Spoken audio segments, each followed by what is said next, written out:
In this video, we're going to look at some examples of doing substitution first and then doing integration by parts. Here we have integral x cubed e to the x squared dx.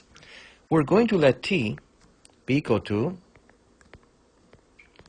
x squared. This is really the inside function. It is inside the exponential bracket. The differential dt is equal to 2x dx. Let's divide by 2. We get 1/2 dt is equal to x dx. Let's rewrite the integrand in such a way to make the substitution easier to see. E to the x squared times x squared times x dx. So we've just written x cubed as x squared times x. Just a bit of algebra. All right, so now we have t is equal to x squared. So we're going to change this. That's going to be e to the t, replacing x squared by t. And x squared again gets replaced by t. And x dx, we have solved that to be 1/2 dt. 1/2 is a constant. It comes out of the integral. We get 1/2 integral t e to the t dt. Now we can apply integration by parts. So we're going to do by parts. We're going to apply the by parts formula. Integral u dv is equal to uv minus integral v du. So according to the light principle, we're going to let u be equal to t because algebraic function comes before exponential function. Take the derivative of u, we get du is equal to, and derivative of t is 1. So we get du is equal to dt. dv is what is left over. In this case, that's going to be the exponential function. That's e to the t dt. And we integrate dv to get v. So we get v is equal to e to the t. Let's put that in a box. All right, so what we have is 1/2 integral t to the t dt, and we have our integration table set up. So let's do this. We have equal to 1/2 times u times v. That's going to be t times e to the t minus integral v times du. V is e to the t, and du is dt. Let's label this. So this part u, this is t is going to be u. E to the t, this part is v, and v is e to the t, v, and du, that's dt. This part is du. All right, so we have 1/2 times t e to the t, and antiderivative of e to the t is just itself, is e to the t plus c. Now let's substitute t equals x squared back in. We get 1/2 times x squared e to the x squared minus e to the x squared plus c.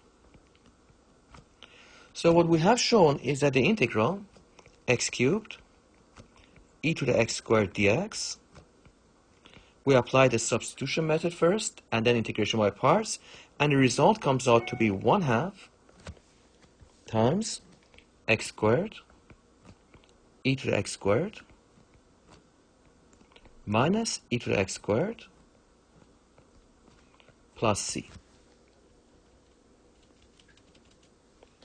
All right, so that is the answer. Let's look at another example. Here we have a definite integral from 0 to pi squared over 16, cosine of root x dx. Our strategy will be the same. We're going to let t be equal to x to the k. In this case, t will be root x. And after doing the substitution, we're going to do integration by parts. All right, so what we have is t is equal to root x, which can be written as x to the 1/2. dt is equal to 1/2 x to the negative 1/2 dx, which can be written as 1 over 2 root x dx. Let's cross multiply and solve for dx. dx is equal to 2 root x dt. But our goal is to get everything in terms of our new variable t. So let's put t equals root x, and we get 2t dt. All right, we're also going to need to change the limits. So let's do that. let's change limits. The lower limit, x equals 0, gets plugged into t equals root x, and we get t is equal to root of 0, that's just 0. The upper limit, which is pi squared over 16, we plug that into t equals root x, and root of pi squared over 16 will just be pi over 4. So what we have is integral from 0 to pi over 4 cosine t, because root x is t, times dx, which is 2t dt. 2t dt. Let's factor the 2 out, because it's a constant, it just passes through the integral. 2 times integral from 0 to pi over 4, t cos t dt. Now this is a pattern that we recognize, and we know we can do this by integration by parts. So let's do that. So what we have shown is that the integral from 0 to pi squared over 16 cosine root x dx is equal to 2 times the integral from 0 to pi over 4 t cos t dt. So we're going to now apply integration by parts. We're going to let u be equal to the polynomial t du is equal to dt, dv is equal to cosine t dt. Integrate both sides, and integral of cos t is going to give us sine t. So v is equal to sine t. Let's put this in a box. All right, so what we have is 2 integral from 0 to pi over 4 t times cos t dt. Let's label this. So t, that's just u, and cos t dt, this part is dv. All right, so what we get is 2 times u times v, that's going to be t times sine t from 0 to pi over 4, those are the limits of integration, minus integral v du, that's going to be sine t, v is sine t, and du is just dt, and the limits of integration are from 0 to pi over 4. So what we get is 2 times t sine t from 0 to pi over 4. And integral of sine t is minus cos t. So we get minus cosine t from 0 to pi over 4, all times 2. All right, so what we have is 2 times t sine t from 0 to pi over 4 plus cos t from 0 to pi over 4. Now it's easier to write it all in one line and then just tack on the limits at the very end. This avoids making mistakes when you're applying the fundamental theorem of calculus. So we get t sine t plus cos t, close the bracket, put the limits of integration, 0 to pi over 4, and now close the bracket. All right, putting the upper limit in, we get 2 times pi over 4, sine of pi over 4, plus cos of pi over 4, minus 2 times, plugging 0 in, we get 0 sine 0, plus cosine 0.